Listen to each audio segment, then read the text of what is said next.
Good morning, everybody. Welcome to IT Academy. Today we learn about interview. Let's begin. Today, we are talking about something truly special. We are talking about the power that lives inside each and every one of us. It's that quiet strength, that inner fire, that can turn the impossible into the possible. We have with us a woman who embodies this very spirit. Her name is Maria Santos, and her story is one that will touch your soul. She isn't a celebrity. She isn't a household name. But what she has done is nothing short of extraordinary. Maria is a single mother from a small town who turned a simple passion for baking into a thriving community bakery that now employs over 20 people, many of whom were also struggling to find their way. I first heard about Maria from a letter sent in by one of her employees. The letter didn't just talk about delicious cakes and pastries, it spoke of a woman who offered more than just a job. She offered a second chance. It described a place where people felt seen. Maria's journey was far from easy. Her story begins in a place many of us know: struggle and uncertainty.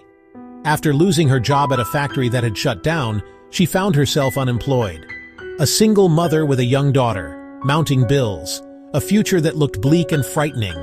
She described nights spent awake, staring at the ceiling as her mind raced. How would she pay the rent? How would she put food on the table? The responsibility felt like a heavy stone on her chest. The fear of failing her child was a constant shadow. The challenges weren't just financial. Maria faced a mountain of self-doubt, voices from her past, voices in her present. They told her she wasn't smart enough or skilled for more than factory work. "I started to believe them," she said. She felt small, invisible. She looked in the mirror and saw a failure. This internal battle is often the hardest. The turning point for Maria came not as a grand revelation, but as a quiet, determined decision.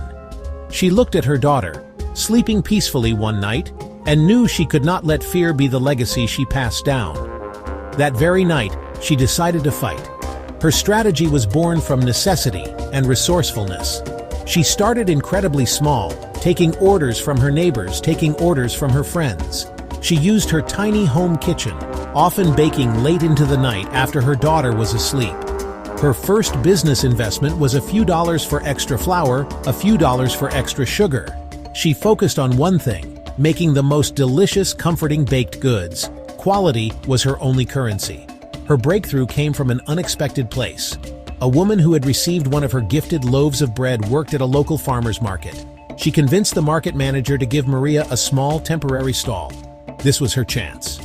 With a borrowed card table and a handwritten sign. When I asked Maria for her advice, for the secrets to her success, her answer was so beautifully simple. She said her first rule is to start where you are with what you have. So many of us wait for the perfect moment, for all the stars to align, for the big bank loan to come through. We believe we need more of everything before we can begin. Maria teaches us that the first step is the most important one, no matter how small. Use your own kitchen. Use the skills you already possess. Use your passion as your fuel. Don't let the dream of a perfect start stop you from starting at all. The journey of 1,000 miles truly begins with a single, humble step. Her second piece of advice is to build a community, not just a customer base. For Maria, every person who walked into her bakery was more than a transaction. She learned their names, asked about their families. As our conversation came to a close, I asked Maria what final message she wanted to share with the world. What did she want to say to that person out there who is sitting in the dark right now, feeling hopeless, just as she once did? She looked directly into my eyes, her own welling up with emotion, and she spoke from the very depths of her soul. "I want you to know that you are not invisible. I see you." Your struggle is real, but it is not your final destination. That feeling that you are not enough is the biggest lie you will ever be told. You have to fight that lie with everything you've got.